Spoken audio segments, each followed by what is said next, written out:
Hello, seniors. I am Dr. Robert Harrison.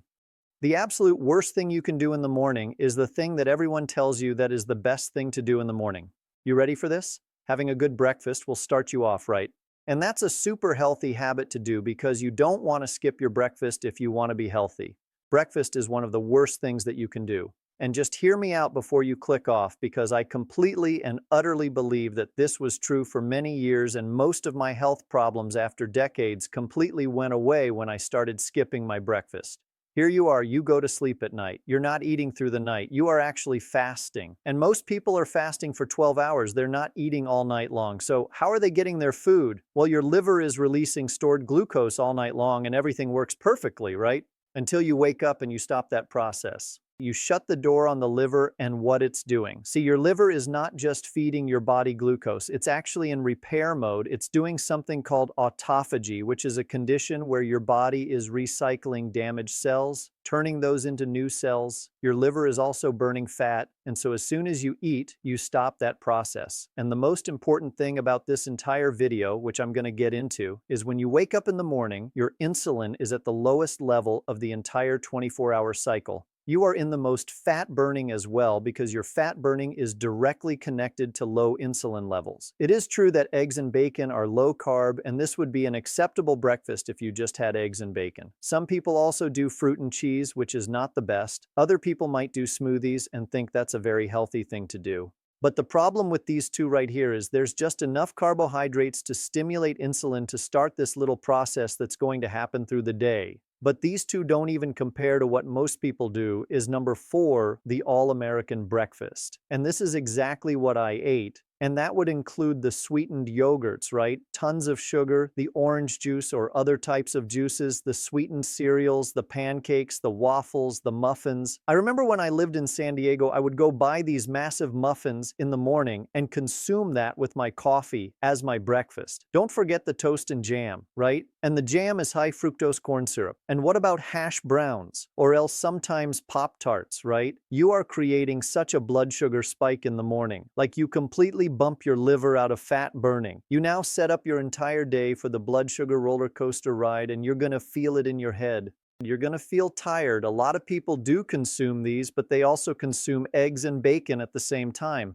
And they might think in their mind, as long as I'm having protein, I can also have some of these, right? Or maybe if I'm consuming these, the extra protein will help curb and lower my blood sugars.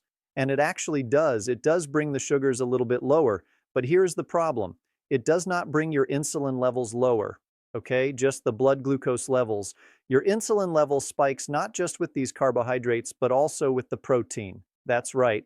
Protein also increases insulin. If you combine protein and carbs, you create a doubling effect of the insulin. I know some of you are going to say, wait a second, how could you have a lower blood glucose level? Maybe you monitor that, but then have higher amounts of insulin. Well, it has to do with what protein does with food in your intestine. It actually slows down the assimilation of food in the intestine. So the blood sugar goes down, but in the background, you get this massive, massive spike of insulin. Insulin destroys your body 10 times more if it's very, very high. Is it creating damage? Yes. But it's not creating a diabetes damage until later when the insulin starts failing to work and now the blood sugar goes out of control. And so let's go through what happens to your liver if this insulin is high. First of all, you're not going to be able to burn fat, okay? Fat burning is going to be shut off, all right? So this breakfast, forget about losing fat.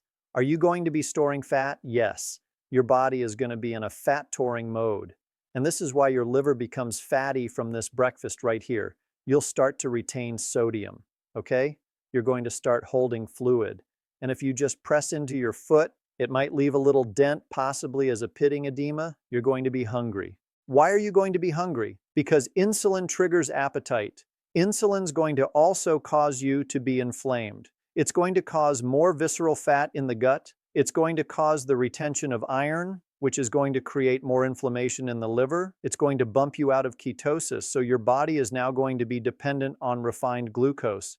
So if you're going to have this breakfast, this sweetened, carved-out breakfast, you're going to need to eat something, probably just a little something sweet to get you by till lunch, right? And then this whole cycle starts over again because there's inflammation, you start developing fibrosis, that's scar tissue in the liver. The other thing that insulin will do is will increase androgens. In women, that's called polycystic ovarian syndrome. In men, you're going to see high levels of DHT, so they start losing their hair and they start having prostate enlargement. Other than that, they're perfectly fine. The other thing that's going to happen in this blood sugar roller coaster is right after lunch, you're going to feel tired and want a nap. Around mid-afternoon, you're going to want a snack to get you by till dinner. Okay?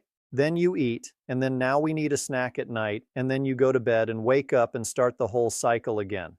Now, what's going to also happen, you're going to develop insulin resistance. So at night, you're going to have to pee very often, 2, 3, 4, 5, 6, up to 10 times a night. I know people that have gotten up 15 times a night. Just think about what that does to their energy the next day. If they just get rid of these snacks and go to 2 meals a day, it would solve the problem. The other thing that all these refined carbs will do is increase cortisol. So it's going to start to put you more in a flight or fight mode, which you're going to be more in stress mode versus a calming state. So now that you understand that, what would be the best breakfast to do? Nothing. It should be no breakfast, okay? And I'm going to tell you why. If you just eat 2 meals a day with no snacks and go on a lower carb diet, it forces your body to burn ketones, which are the byproduct of fat, and it takes you away from depending on the calories from the next meal, and it gets your body to burn your own fat. So you can easily go from one meal to the next without being hungry. You can easily go from your dinner, that last meal of the day, all the way through the night to the next day. You won't be hungry in the morning, okay? And then you go right to your lunchtime, and then you have that as your first meal. What I did is I just did a eggs and bacon breakfast. But it wasn't until I got rid of the breakfast completely that I started to really improve my brain, improve my mental capacity, my mood, and especially my weight. I was 211 lbs, and I went down to 185. Now I'm like a 190.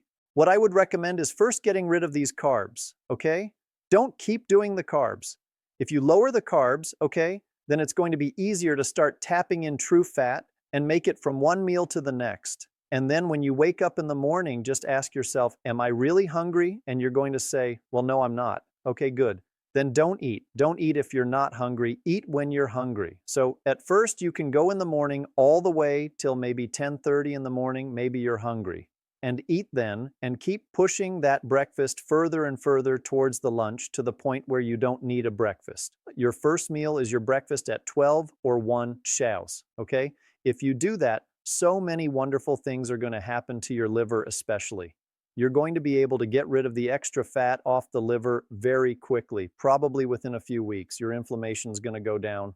You're going to reduce the scar tissue. You're not going to be hungry between meals. Your belly fat's going to go away. And I promise you, it'll be one of the best things to change out of your lifestyle of all the things you're doing, just getting rid of this breakfast completely. I have a free download that I want to give to you. This free download is my daily routine in a checklist. This is a routine that I use every day to feel like I'm 18 years old, even though I'm 60 years old, and I want to give it to you for free. And so there's a little link down below. Click it and definitely download that. And after you do that, you're probably going to need to know the details on what to eat when you eat those 2 meals. And for that, I put this video up right here. Check it out.